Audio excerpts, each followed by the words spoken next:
ग्रामीण भागातील गरीब लोकांना सामाजिक सुरक्षा प्रदान करणाऱ्या महात्मा गांधी राष्ट्रीय ग्रामीण रोजगार हमी कायदा म्हणजेच मनरेगाचं नाव बदलण्याचं नवं विधेयक केंद्र सरकारनं आणलंय. मात्र याला विरोधकांनी कडाडून विरोध केला.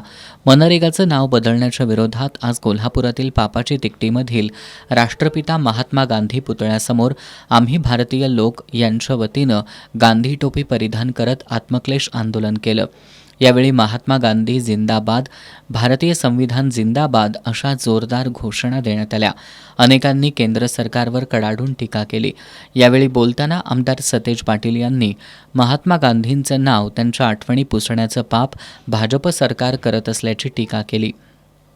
केंद्र शासनानं अत्यंत एक दुर्दैवी पाऊल उचललेलं आहे की मनरेगा महात्मा गांधींच्या नावानं असणारी योजना त्याचं नाव बदलायचं काम केलेलं आहे. मला वाटलं महात्मा गांधींचं चिरंतर एक आठवण या योजनेच्या माध्यमातून देशभरातल्या गरिबांसाठी होती आणि तेच पुसण्याचं काम पाप भाजपनं केलेलं आहे. त्याचा निषेध आम्ही करतो.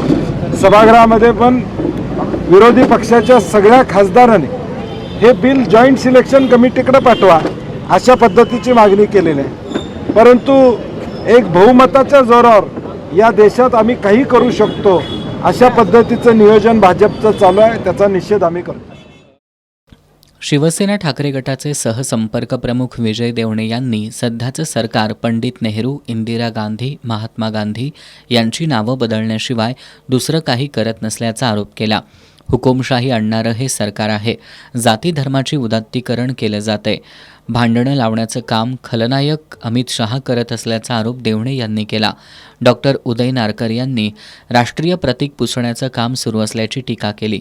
कॉम्रेड चंद्रकांत यादव यांनी या योजनेचं नाव बदलून भाजप इतिहास पुसण्याचं काम करत असल्याचं सांगितलं. यावेळी माजी आमदार ऋतुराज पाटील, शिवसेना ठाकरे गट उपनेते संजय पवार, काँग्रेस शहर अध्यक्ष सचिन चव्हाण, माजी नगरसेवक राजेश लाटकर, तौफिक मुलानी, भूपाल शेटे, राष्ट्रवादी शरद पवार गटाचे जिल्हाध्यक्ष व्ही बी पाटील, गोकुळचे संचालक बाबासाहेब चौगुले, दिलीप पवार, बबन राणगे, रघुनाथ कांबळे, अनिल चव्हाण, अभिषेक मिठारी, मंजित माने, सरलाताई पाटील, भारती पोवार, वेदवती मोहिते, उज्ज्वला चौगुले, वैशाली जाधव, चंदा बेलेकर, वैशाली पाडेकर, वैशाली महाडिक, पूजा आरडे, अलका सलगर, स्नेहिता उल्पे, निर्मला खामकर, सपना जाधव, नंदिनी वैद्य आदींसह विविध पक्ष संघटनांचे पदाधिकारी कार्यकर्ते उपस्थित होते.